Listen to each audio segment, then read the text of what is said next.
Hello and welcome back to my channel. My name is Dr. Mercy. I'm a pediatric doctor and I love to talk about sleep in children because, well, sleep is really important for children's health. And when children don't get enough sleep, it affects their functioning and it can also affect the functioning of the family as well.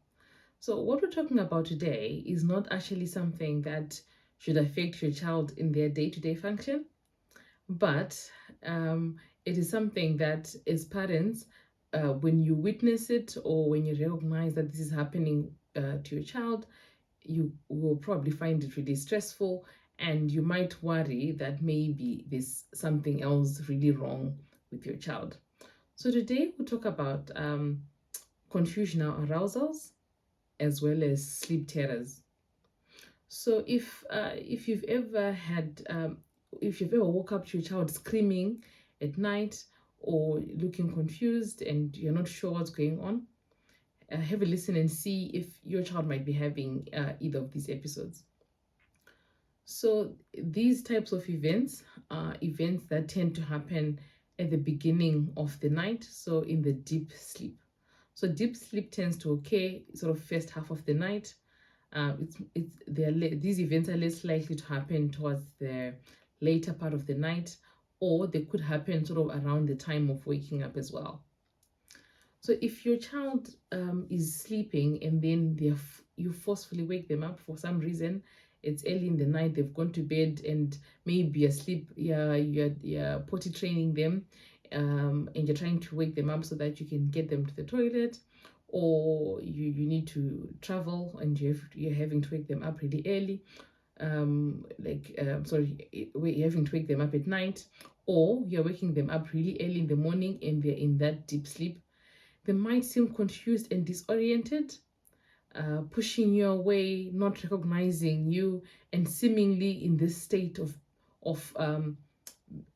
being asleep, and yet they look like they're awake. It can be really difficult to notice, particularly in younger children.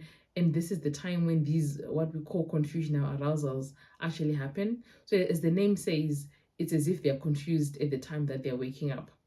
It doesn't tend to happen if they've woke up naturally, because they're waking up from they probably wake up from a lighter stage of sleep.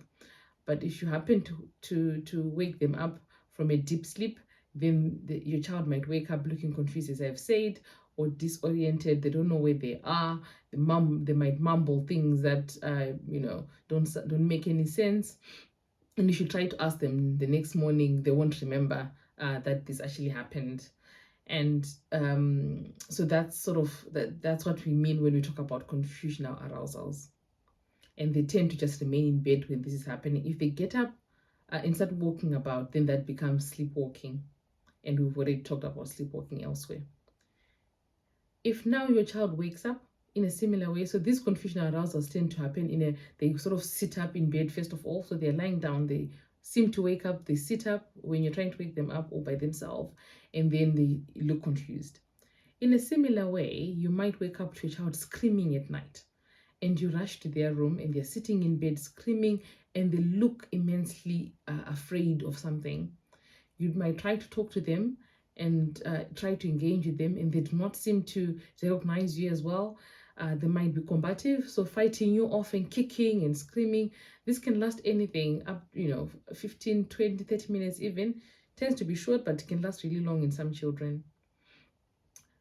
This tends to peak at a later stage, so this is what we call sleep terrors. Some people will call them night terrors, but actually we call them sleep terrors because they can happen even during a nap in the day. They don't only happen at night. They can happen during during any type of sleep. So if your child is going to sleep in the afternoon, they're napping for however long, an hour, 30 minutes, and during that time they'll fall into their deep state of sleep. They can have sleep terrors.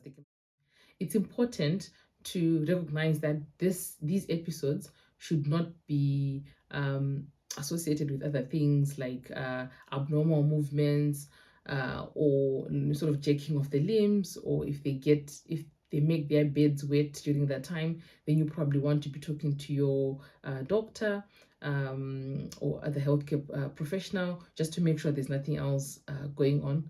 But if none of these are if none of this is happening, and your child just looks immensely afraid and they're screaming, and at some point they settle back and go to sleep, then they're probably having a sleep terror. But of course, if at any point you're not sure and you're worried, then it's important to talk to someone who can support you with this and work through things and make sure it's nothing else. So what can you do when your child, so maybe before we move on, we move to that, what are the things that actually make these things worse? So the confusional arousals and the sleep terrors. So essentially, it is anything that disturbs your child's sleep. What I mean by that is we know that it's, these things are can be related to genetics. So it, not not all children will have sleep terrors or confusional arousals. Between sort of 1 out of 100 to 6 out of 100 children can experience these, but it gets more likely in children whose parents have had similar as well. But it can just happen to your child even if there's no parent who has had any of these symptoms in their own life as well.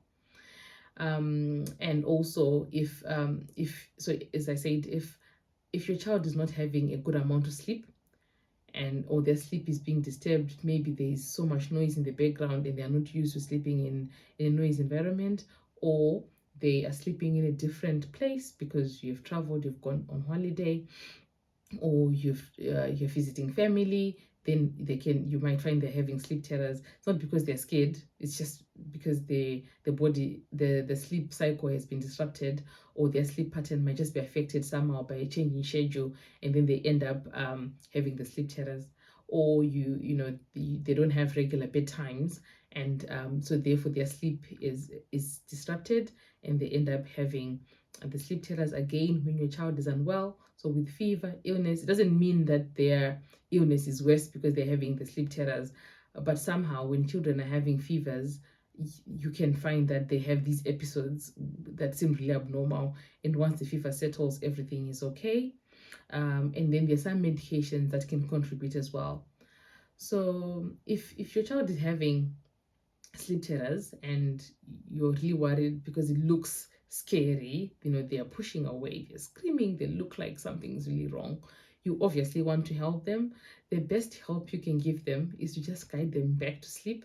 So if there's, once they've got up and walked out of the bed, as I said, that's now sleepwalking. It can be associated with the other things, but that's essentially they're now in the category of sleepwalking. But the mainstay of what you do is the same.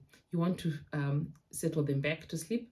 You could pat them if that's what you do. Some families have told me that when they walk in and their child is screaming and they just close their eyes, they fall back asleep. Some people just shush and they'll sleep, but it can take longer. It might just be you want to watch, but the important thing is you do not wake them up. So avoid trying to wake them up. So imagine this: what you're seeing in the child screaming and kicking and doing all that, they are actually experiencing all of that physically, but they don't recognize it because they're sleeping. So if you then wake them, all that heart pounding that is happening, they're feeling like blood is rushing to their head, the agitation and all of that, they are going to end up experiencing it in real life, and that is going to be really distressing for them. So you don't wake them up, you just let them be. Make sure they're safe, they're in their bed, if kicking and throwing, doing all of that. Just be there. They're screaming, they look scared. Just be there with them and support them, and they'll fall back asleep. You don't wake them up. And I avoid having sort of discussions about this in the daytime as well. You might ask the first time, or first couple of times, just to clarify so that you have an idea whether it's a nightmare or is it a sleep terror. And if you see that your child has no memory, doesn't know that this has happened, it's happening consistently, and they don't come to you talking about it, and when you've tried to ask them, they tell you, well, I don't know what was happening, then just leave be. Because as I said, remember, they're still sleeping. So even though they look like their sleep is being disturbed, they're still actually sleeping. So they shouldn't have any problems with their daytime functioning. However, if your child is then having daytime sleepiness, so they're sleeping in the daytime at inappropriate situations, not like their usual nap. If they're a child who naps, maybe at school, then you'd want to get them seen, so you have a conversation to make sure that again it's not anything else affecting them. But if their daytime function is not being affected, and all it is waking up and screaming and looking scared and being able to fall back asleep, then you just leave be. Of course, if it's persistent and it's happening many times in a night, they're waking up so often, um, that's unusual as well. So you wouldn't want to leave it at that, or it's happening later in the night. Remember, these things tend to happen the first half of the night. So if your child goes to bed at say 8 o'clock, between 8 to midnight, 1 o'clock maybe, it's not prescriptive, but if it's happening in those first sort of few hours of sleep, um, then it's more likely to just be the common sort of sleep terrors. But if it's happening later, then you're not really sure, it's happening too many times, these still could be the sleep terrors, especially if they're not associated with anything else. But it's worthwhile getting your child checked out, have a conversation, and find out, just to make sure that it's nothing else. And again, if you're worried that it's starting to affect them, or as I said, it's happening too often, then there are other things that can be done to support. But basically, if your child just wakes up at night screaming, or they look confused at the point of waking, they've got sleep inertia, they take 15 minutes to wake up when you've tried to wake them up because they're having these confusional arousals, or they have these sleep terrors, they're safe. All you need to do is just to watch and support them to fall back asleep without waking them. Well, thank you for watching. If you have found this useful, please leave a like, comment if you've got any other topics that you'd like me to talk about, and also don't forget to subscribe to my channel. See you next time. Bye.